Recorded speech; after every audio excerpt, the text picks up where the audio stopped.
घरात घुसून विवाहितेला त्रास, नवऱ्याला कळताच भयंकर घडलं, अख्खं गोंदिया हादरलं। ही घटना आहे एका विवाहित महिलेची। काही दिवसांपासून तिच्या आयुष्यात एक अनाहूत भीती शिरली होती, कारण एक तरुण वारंवार तिच्या घरात घुसून तिला त्रास द्यायचा।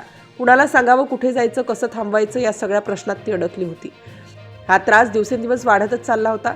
घर सुरक्षित असावं ही भावना हळूहळू ढासळू लागली होती। हा सगळा प्रकार अखेर तिच्या नवऱ्यापर्यंत पोहोचला। जेव्हा नवऱ्याला घरात घुसून होणाऱ्या त्रासाची माहिती मिळाली, तेव्हा तो हादरला। राग, भीती, असहाय्यता सगळं एकाच वेळी डोक्यात उसळलं। हा प्रकार इतक्यावर थांबणार नाही हे त्याला जाणवलं। त्याने ही बाब वडिलांना सांगितली आणि इथूनच या प्रकरणाला वेगळं वळण मिळालं। त्या तरुणाचं नाव होतं कैलास गणेश स्वामी। मिळालेल्या माहितीनुसार तो विवाहित महिलेला घरात घुसून त्रास द्यायचा।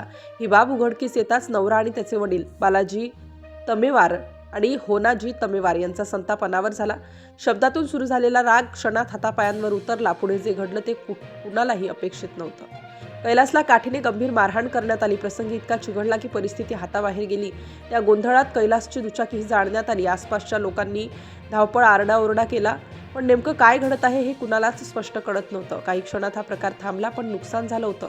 मारहाणीनंतरच कैलासची प्रकृती खालावली। उपचारापूर्वी त्याची अवस्था गंभीर झाली आणि काही वेळातच एक धक्कादायक बातमी समोर आली।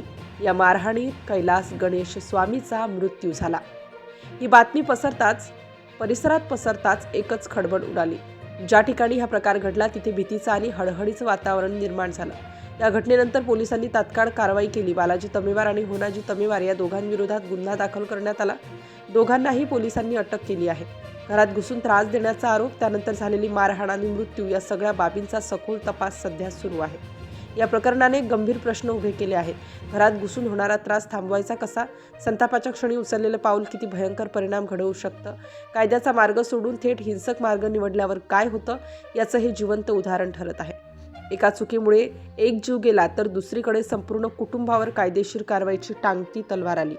सध्या संपूर्ण गोंदियात या घटनेची चर्चा आहे, हळहळही आहे आणि भीतीही, कारण हा प्रकार कुणाच्याही घरात घडू शकतो। पोलिसांचा तपास सुरू असून पुढील सत्य काय आहे हे बाहेर येतं, याकडे सगळ्यांचं लक्ष लागून आहे।